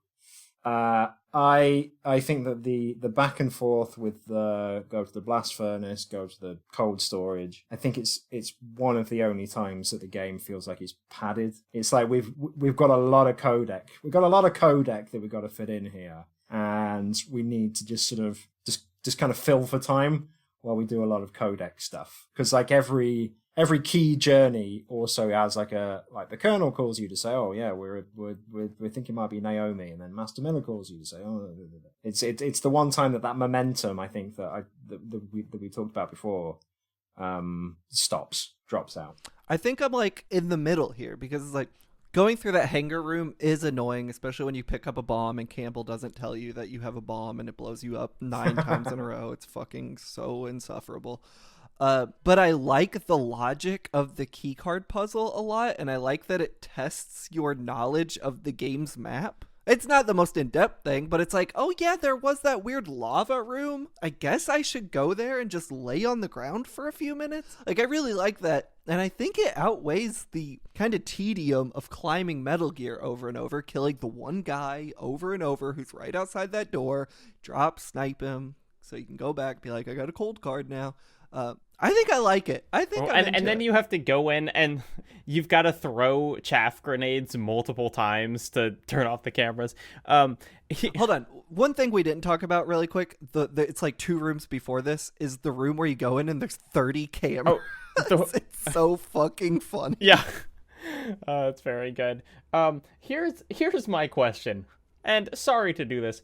Why the fuck would the keycard be designed like that? What possible purpose does it serve to be like, no, it's not 3, it's just 1, because, and then you have to get it cold, Jacob, and then you have to get it hot. Kojima logic dictates that no one tells him no enough, and it just happened to work out this time that it was a cool solution to a puzzle, but usually it sucks. As a weapons failsafe, it would make a lot more sense to have 3 individual keys. Mm-hmm.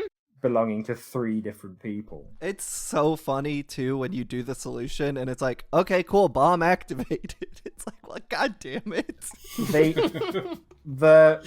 love that payoff. The Twin Snakes, which I've actually not played. I've never played the Twin Snakes, but they do. They it's like they've been listening to this podcast, because what happens in that one is you find in the Metal Gear hangar itself, there's a pipe that's burst, and so steam's coming out of it. So if you stand next to that long enough, it heats the key. And then there's an area in the Metal Gear hangar that's cold, so you just go and stand next to that. So they cut out basically that whole backtracking. Yeah. I wouldn't defend it. Like when we were talking about like this game's very well paced, there's not a lot of extra weight or padding on it. This came to mind right away. I will say though, remembering too that like your payoff for doing all this is like, hey, thanks, you idiot. You turned on the fucking robot. Good job. Like that is kind of a good like, oh, you very much are an errand boy. Like you are, traveling a bunch of distances. It's a pain in the ass. No, it is very funny, as is the Liquid reveal where Miller takes off his sunglasses and lets down his hair in the codec call to reveal that he's Liquid. Can we talk about the all the dominant, all the recessive genes thing? Because that one pisses me off. It is so funny. It's like I kind of poetically I understand it. I think it's like a decent way to be like, okay, they formed two people out of one person, but just the idea of being like, Snake has brown hair and Liquid has red hair because red hair is a recessive gene and that makes him lesser is just like so goofy. This is not going to make for good podcasting, but I'm going to defer to you three on this whole portion of the game because once Liquid got into the genome shit, my brain went, I was like, I fucking can't with this. I'm not engaging. Blake, what do you think about the super baby method? Yeah, the super baby method. I wrote that down. Super I baby heard, method. That's one of the only things I heard in the entire conversation, and I was like, what the fuck are they talking about? Brain went back off. It was like, I was checked out when the genome shit happened, so I'll sit here quietly and listen. The thing that bothers me about the whole dominant recessive gene conceit is, so hang on, let me just try and get this right. So Liquid is angry at Snake because it's, you got all the dominant genes, right? So we established that Snake's Liquid. I do the Liquid Snake impression on Bullet Points, by the way. If you want to hear more of that, you should subscribe to Bullet Points Monthly. So Snake's got all the dominant genes, right? And Liquid is furious about that. But then in the Revolver Ocelot phone call after the end of the credits, it's actually, Snake had all the recessive genes and Liquid had the dominant genes. And it's like the game is trying just to impart one last time how much of like a badass Snake is. Because even though he has the recessive genes, he still beat Liquid Snake, right? Because it feels like a strange concession to the ego of the video game player that if you won, even though you had the dominant genes, it's like you were cheating a little bit. But don't worry, actually. Yeah, but no, it's like you were the underdog the whole time. You were the underdog, yeah. But then you could also excuse it and say that like it's this thing about how fate has exactly ground him down, but he's sort of like becoming himself and beyond the confines of genetics. Exactly, you're not dictated by your genes and your biological fate. So there's a lot in it. That reminds me too that when we get to sort of the last lines here, it is very funny when Snake asks how much longer he's got to live. It's like, tell me, doctor, how much longer? And the doctor is just like, hey, don't worry about it. Just imagine going to your doctor and them saying that. Like, you just don't think about it. Don't worry about it. Just live.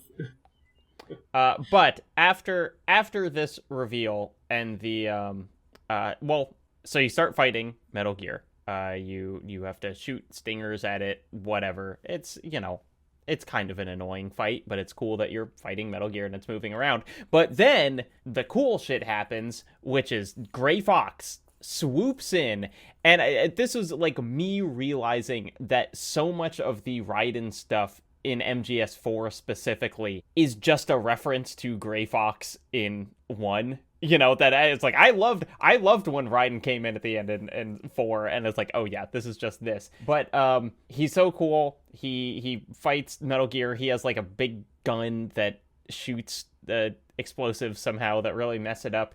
And you have this whole conversation with the cyborg ninja, who turns out is Gray Fox, who is also what's his name?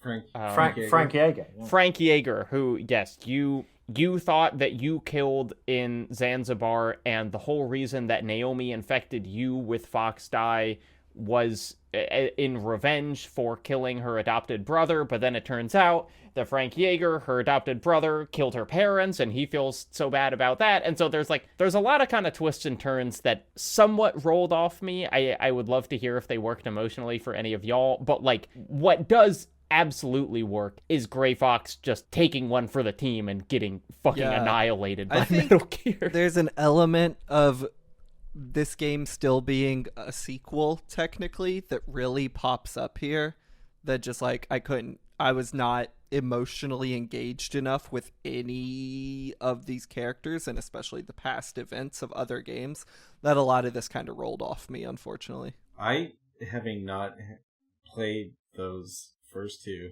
when I played it, I was like, that's so evocative. Like, when we last saw each other and we fought hand to hand in a minefield, I was just like, yeah, that's great. The Naomi stuff is a little like overworked. You can kind of see what they're going for, but it's a few too many things stacked on top of each other. There's a line where he says, "Because I'm the one who killed her parents," and it really comes out of nowhere, and it's like, fucking hell, we are really, it's like one thing after another.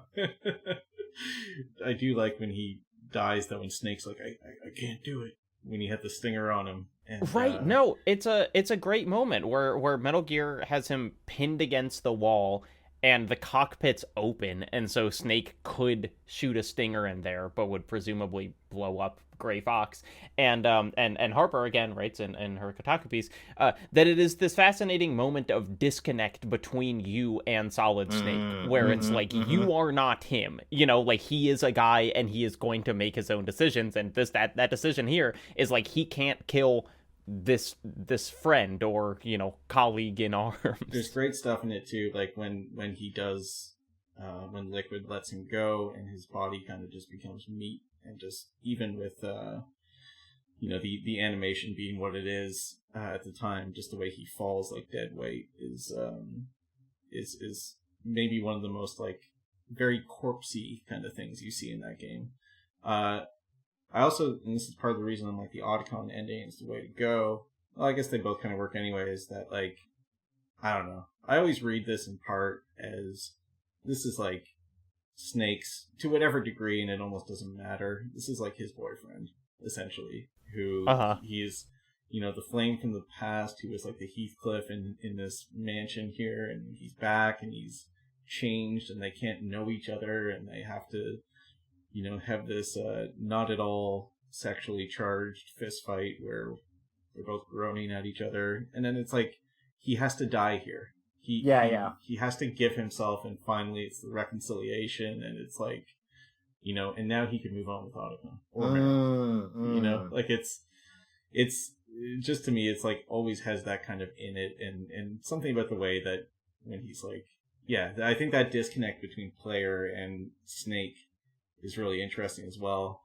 I always got a lot from just like this guy just so alive, but he's also like a zombie man, and then just like collapsing, and now we have to like finish it. Now we have to move forward from the past. I'm an absolute sucker for I'm gonna die so you can live. Like that just gets me in anything, right?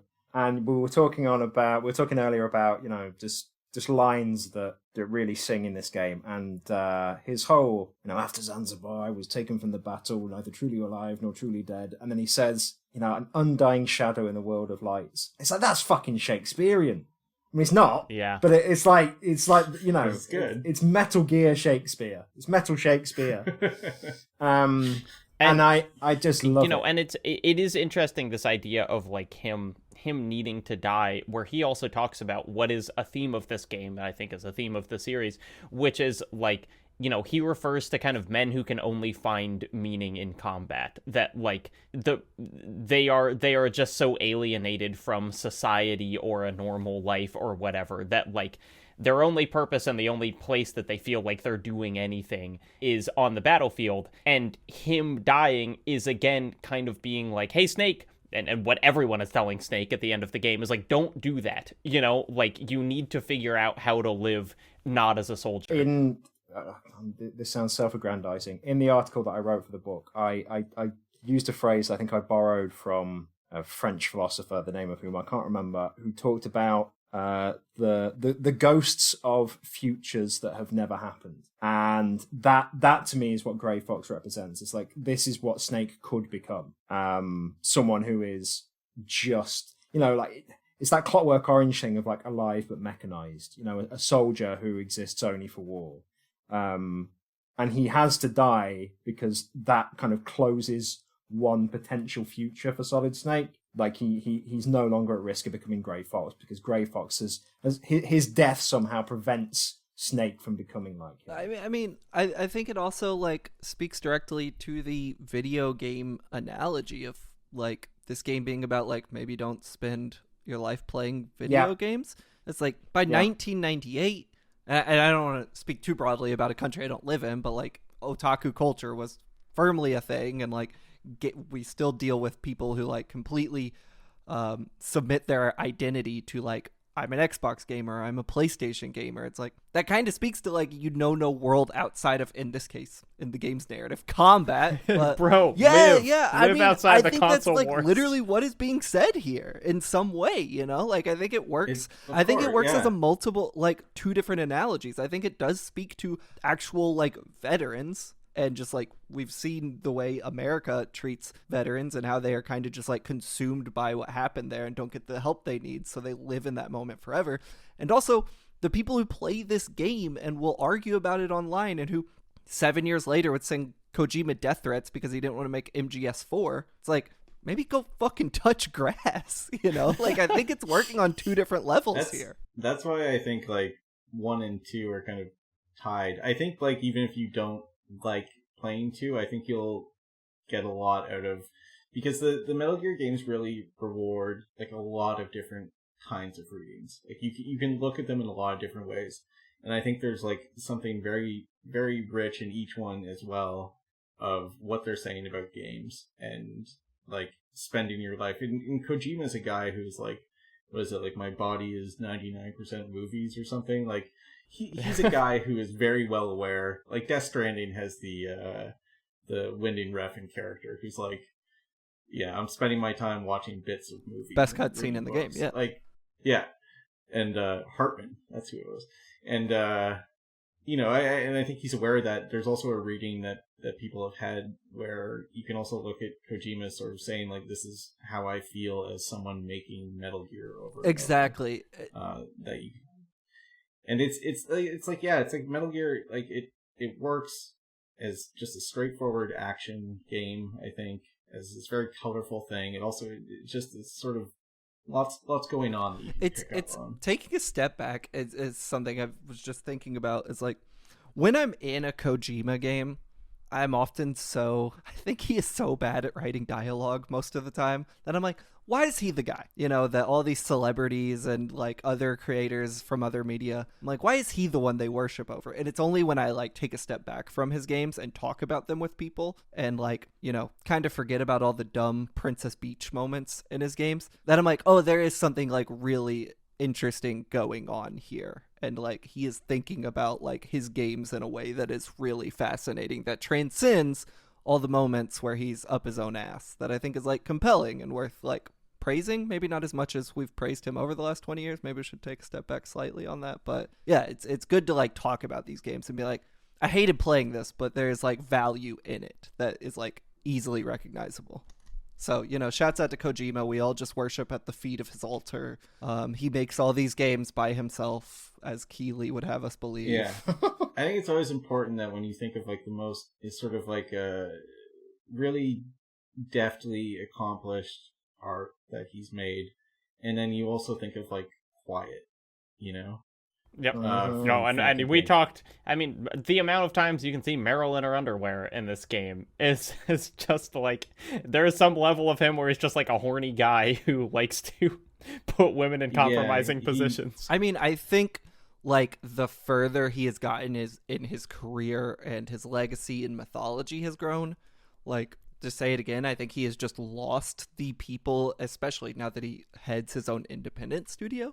He has lost the people in his professional life to tell him no. And I think in the case of something like Death Stranding, you get what I find to be one of the most like compelling games of the last 10 years mechanically up against a game with like that fucking Princess Beach cutscene, which I feel like no matter which way you cut it is bad fucking writing. It is a bad moment in that game's story. And there was clearly no editor there to be like, no, stop. And it's just like, it's weird playing them because you have to constantly kind of be balancing that while you're engaging with them, and definitely while you're thinking about them afterwards. It's like, where does the good outweigh the bad with this dude? I think for me, there's Metal Gear Solid 1, there's Metal Gear Solid 2, and then there's Metal Gear Solid 3, which is like good for a video game, but not good. And then everything else he's done, I think is... No, Death Stranding is... I know, you really like Death Stranding. I could... You're with Death Stranding defenders on this podcast. Yeah, I just can't get around the repetition. Gotta try it again. You gotta come in with an open heart. It starts so well. High tolerance for really rough misogyny. You're gonna have to get over that as well. Here's the thing, Ed. It also ends so well. There is an entire feature-length movie at the end of that game that rocks. It's so rad. Yeah. It's so good. Mads Mikkelsen is turning it up in the end of that game. Oh, man. Let's play Death Stranding for next season. Something rotten. Death Stranding. Here's what I'll say, Jacob, to get us to the end. You fight Liquid on the Yes. Metal Gear. Shit rocks. Loved it. Was like, yes, what a way to end this game. And then the game doesn't end, and that sucks. As it keeps going after this. Liquid says a bunch of shit that I also realized. Another thing that like Armstrong in Metal Gear Rising, one of my favorite games, is kind of regurgitating about just like how the world is too soft and like we need war to give men purpose and blah blah blah, all that shit. Yeah, you fist fight him. It's good as hell. Love it. I love when you fall off the edge and pull yourself back up. There's a line where Liquid talks about more genetic shit where he says that there were 8 babies and like in utero, and 6 of them died so Snake and Liquid could live. And my wonderful partner Annie, who was sitting next to me on the couch, was like, what the fuck? Is he like super pro-life? What is that? Because the idea of like a bunch of fetuses dying in utero being like 6 died so we could live. I, after playing Death Stranding, asked a similar question about Kojima, and I think he might be pro-life. Yeah. Right. I think he might want to do one of his like deep dives. He might want to pick up a popular science book on when consciousness develops in a fetus. Because I think, considering also Death Stranding has you carrying around a fetus that also acts like sort of like a 2-year-old in terms of like, right, it like knows what's going on. I mean, and the end, spoilers, is like, oh my god, you decide not to abort him. Thank God he can raise him. Still one of the best video game endings ever. And the boy turns out to be a girl. That's the big twist at the very end. Remember, Lou is Louise or whatever. I think that ending's very profound. I also think it's hilarious to be like, she was a fucking girl. I was carrying around a girl. The umbilical cord, it hit it. Okay, yes. So Blake, to your point, there is an escape sequence. If Meryl lives, you help her off. She says, looks like we're not going to have a love scene after all, which is a strange line. I assume it's the same with Otacon or Meryl in that they just drive a Jeep out of there and you shoot a bunch of shit. Yeah, and it sucks. It's bad. Yeah, it's not fun. I didn't like it, but it is, it's a good ending set piece. I mean, look, Halo did the same thing. Are we going to say Halo's a bad game? No, I'm not going to say that. Hold on. No. That was a bad comparison, Jacob. Halo's fun to play. Yeah, no, it is. It's a Jeep driving out of a place you think it's going to explode. You can aim in Halo. That's the big difference there. I was thinking, do you know what sucks about the Metal Gear Solid thing is that the little countdown doesn't actually mean anything. If it gets to 0, nothing happens. Yeah, well, you get out and Colonel's like, "Hey, Snake, good news. I called the president. He's not going to bomb it." Yeah, if you let the timer run out, I learned this the other day. If you let the timer run out, it just sits at 0 and nothing happens. It's totally illusory. The Jeep flips over. You are trapped under it with Meryl or Otacon. Liquid was still alive. He drives after you. He's shooting at you in the Jeep. And he's about to kill you, and then, oh no, Fox Die gets him, and he just has a heart attack and dies in front of you. Yeah, and then for me, Otacon and Snake have a really great homoerotic moment, and I was really into that. They hug and kiss? Yeah, they're like straddling the snowmobile, Yeah. and Snake's like, Beautiful. "By the way, my name's Dave," and I was like, "Oh, okay." Then they ask each other over and over. They just repeat like, "So what are you gonna do?" "I'm gonna start a new life." "What are you gonna do?" "I'm gonna start a new life." "Snake, where are you gonna go?" "To start a new life." And I'm like, all right, I fucking get it. Let's go. The Otacon snowmobile scene is more sexually charged than the Meryl one. Yeah. 100%. And it seems one of the many reasons I prefer it is I like to think of the end of Metal Gear Solid 1 as like, it's a comedy. It's, like, not in the ha-ha sense, but in it ends with, a happiness and maybe a wedding. And I don't see Snake, well, I mean, the games themselves have things to say about it, but I don't think Snake and Meryl, that's not gonna last, He, it's just not gonna happen. He and Otacon, like, 100%. go into this is a different podcast entirely, I think, but you could do, like, your theories about, I think Snake is a bisexual man. I think Snake's asexual. No, I think he doesn't know how to, much like his creator, he has a difficult time expressing his sexuality honestly.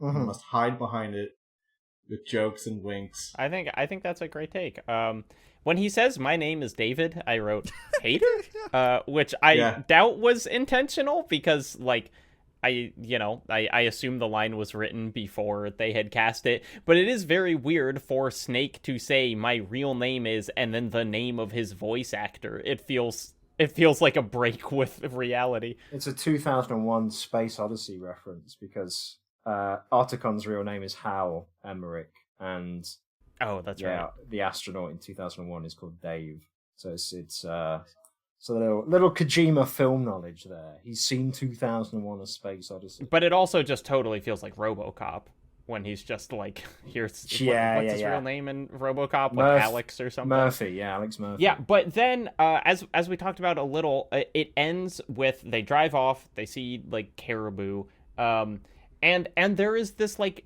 just absolute stock footage, nothing done to it, of like the wilderness that I found very moving. And part of it is like, The Best Is Yet to Come is playing over it. That song fucking rips. Every time it played in the game, I was like excited and moved to hear it. But like this, after spending so much time in such an artificial area, seeing these shots of nature, kind of being able to read into it whatever you want about like the message of this game being like, go live, whatever. And then the title cards, which is actually very similar to when we had y'all on for World at War, except in this game it hits much harder, is it just says like, this is how many nukes are left in the world. And it is this shocking, like, kind of bad ending after the good ending of you destroy Metal Gear, and so it won't be able to launch a nuclear bomb. I always liked how sort of like clear-eyed, how kind of like honest that is, of like, here's the world and it's beautiful, and maybe, you're moved now, and this has been this thing, and everything that's you've seen and thought about here, and it's like, try to live your life, and find someone to love, and blah, blah, blah. And then it's like, yeah, by the way, all the stuff that I was like, you should probably be concerned about this is not really getting better. and just sort of presents it so matter of fact, being like, well, if you want things, if you want nature to exist and for people to love to exist, then maybe you should care. Yeah, but I mean, I just, like, I was totally emotionally satisfied at the end. It really, just the combination of music and images on my, like, little lizard brain was like, yes, good. This is what I want at the end of the story. What a game. Oh, and then there's a weird little phone call at the end, where we learned that Snake had the recessive genes, so he was the underdog after all. But also, there's a well-balanced someone named Solidus, who's the president. And I'm sure we'll learn more about that in Metal Gear Solid 2. And that it's Ocelot saying that. It's Ocelot on the phone. Ocelot knows what's up. He's not just a cowboy. So I guess, Blake, I know you didn't like playing this game, but like having not played this game, having spent your career talking about games and presumably like hearing so much about Metal Gear and kind of hearing developers cite it and whatever, like, do you feel like having played it changes your perspective or understanding on like what Metal Gear Solid means to the industry, or artistically or whatever? I think in general with the game press, there is this is a too big a conversation to have fully here, but there is such a lack, and this is getting increasingly worse the older the game press gets. There is a noticeable lack of institutional knowledge, and so we end up having a lot of very similar conversations when X or Y thing happens. And I think an interesting thing for me was seeing the way Metal Gear gets into the topic of video game violence and handles it and indicts it in some ways. And then I think about how many games have come after that where we treated their very similar, and in some cases, much more shallow, depictions of the same thing were groundbreaking, whether that's BioShock, which I think has a cool twist, Spec Ops, and then The Last of Us, God of War, and The Last of Us Part 2. It was very interesting playing this game and just be like, we must have forgotten that this game did it too. And I think like the point being, playing this game was really eye-opening for me to see how much of it has just been regurgitated in lesser forms over the ensuing 20 years. And how I think I'm a problem. I did not research my history as a professional Games Press member and play this game earlier in my life. We just don't talk about this, that like we don't talk about the homages to it in a lot of cases. Like we talk about like, oh, that fight was cool, this moment was cool, but we don't often like talk about it as a reference point or a touch point for other games, and how like God of War saying this thing or Last of Us saying this thing is a direct reaction to Metal Gear Solid saying this thing however many years before. I thought that was really interesting to see, just like, oh, this game did it first, and we've kind of forgot that as people who have played this game have moved into PR or other careers and have left the press. And I think like the institutional knowledge of older games is lost over the years. Did that answer your question? Was that a weird diatribe to go on there? It's just something I've thought about a little bit recently. No, that's exactly what I wanted.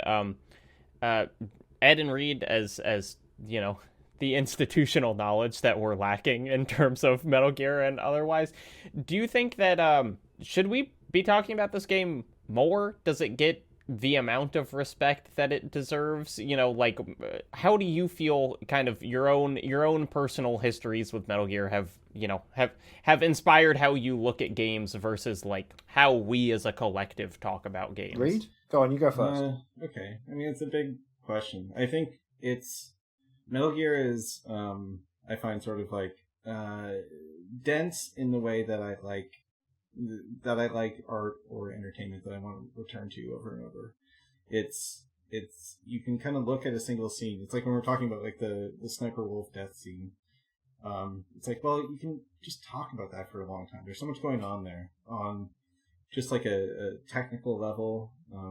Just like looking at how it's staged and the actual lines of dialogue and also like the meaning behind each thing. And like it's I like talking about something like Metal Gear because I like we're having these discussions and it's the same scene, and like Blake reading these things about like how the kind of commentary on video games themselves like came to the forefront for you, and just like what you're going to take from it, and it's all there and it's all valid.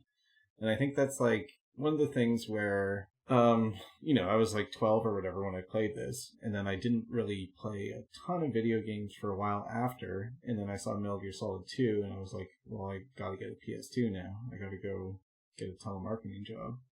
And same thing with like a PS3, and then having a PS3 is like, well, then I kept writing about games. And it was in large part because like stuff like this, I know there were other things around there that I wasn't aware of, but it's like Metal Gear was like, oh, this is something to confront with the same kind of like vigor and come to it armed with new knowledge and work on it kind of as you would with like a really good book or a really good film or album. And so I think in that sense, it's never going to be discussed enough.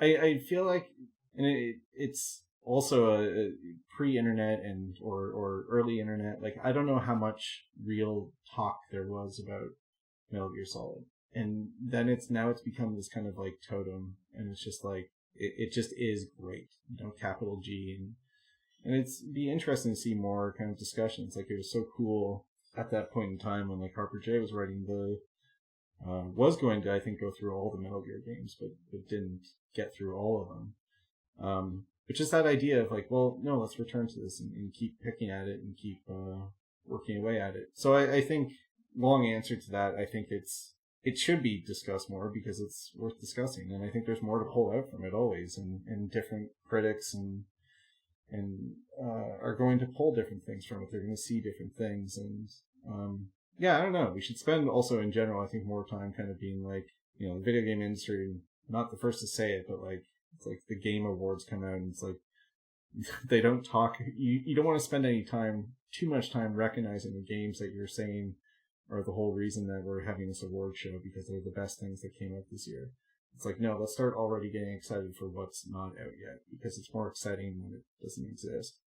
And it's just like, well, it's also great to talk about things that do exist, and spend more time on them.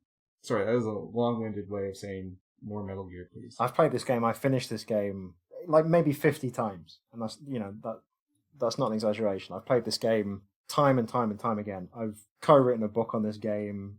Reid and I have done multiple, I think, podcast episodes on this game.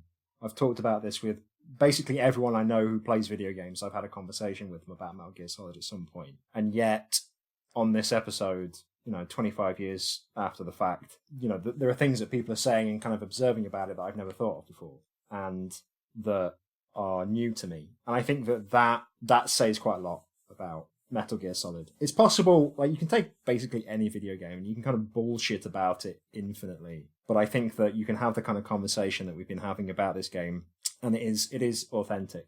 I don't feel like I'm sort of having to reach for much with Metal Gear Solid. I don't feel like I'm having to... Sometimes you talk about a video game and you talk about it in a way that is kind of perhaps giving it an artistic credibility that's not quite there. You want it to be there, and you want to live in a world where games are taken a bit more seriously, or as in taken seriously by their creators. And so you might talk about how X is actually a game about this, and it's actually a game about that, and you kind of believe it and you kind of don't. With Metal Gear Solid, I think that everything we've talked about, it completely holds up, and it's a game that you really could put in front of anybody and they will get something out of it beyond just, that was a fun game and that had some fun moments. I do worry that its kind of popular legacy is... This is a game that sort of defined Hideo Kojima's, postmodern, slightly jokey. Oh, it's that one where the screen goes black and his name's on there, and you have to put the second controller in the other port, and that's become its legacy. It's kind of like, it's a bit gimmicky, and that bothers me for a few reasons. First of all, because a lot of that stuff is in the 1987 one. So if you want to talk about that the beginnings of that kind of style, it's there. I don't think that a lot of the kind of best elements of this game are born of Hideo Kojima exclusively, and I think his later work kind of bears that out. And I think that the things that are not talked about this as much are the things that are more interesting about it.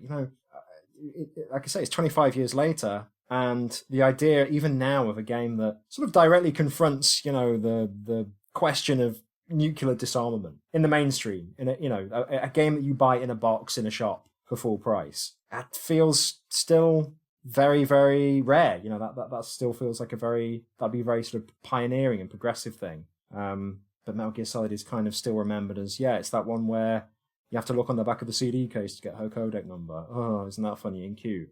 And that's become kind of its legacy. Yeah. But I think, like, to your point, it's interesting how little we talked about the gimmicks of this game, Like, I don't know what I expected going into talking about it, but I probably expected to spend more time on Psycho Mantis than we actually did, which was boiled down to, like, that was kind of cool. And then we talked about, like, the substance of it, which is, like, that's a testament to the game for sure. That's like, if you play it, you realize. No, sorry, Substance is Metal Gear Solid 2. No, that's Subsistence. Please don't be a fake No. gamer. Oh, Jacob. fuck. No, God damn it. no. Whoa. No, Metal Gear Solid 2 is Substance. No, 3 Subsistence. You've got isn't it?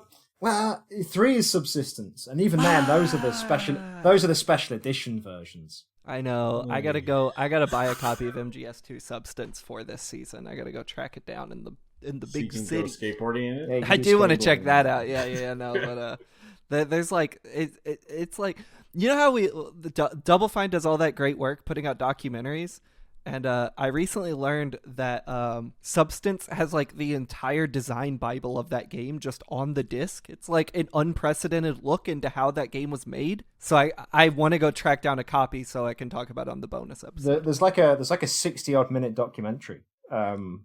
Yeah, and there's a novel. There's an in-universe. Well, no, not novel, non-fiction book. Natasha Romanenko writes a first-hand account of the Shadow Moses incident that you can read on the disc of Metal Gear Solid 2. That's so sick. Yeah, Jacob, I'm gonna try to get us a copy so we can talk about it, because that shit sounds so cool. Yeah. Anyway, Stay tuned for next episode when Blake and I will be discussing Metal Gear Solid 2. Until then, Ed and Reid, genuinely, what a fucking pleasure it was to have you both here talking about this. I feel like our conversation is 1,000 times richer because of it. Oh, thank you very much. You can get OK Hero, your book, on Itch.io. I know it's from 2019, and I tend to disavow any of my writing that's more than like 2 years old, but I think it holds up. I think it's very good. Our listeners should get that. And then read and subscribe to Bullet Points Monthly. Is there anything else that either of y'all would like to plug? No, that's about it, right? Yeah, I think for me, Bullet Points Monthly and OK Hero is relevant here. Yeah, those are the two. Yeah. All right. And until next time, for Blake Hester, my name is Jacob Geller, and I would just like to ask you the question, Super Baby Method?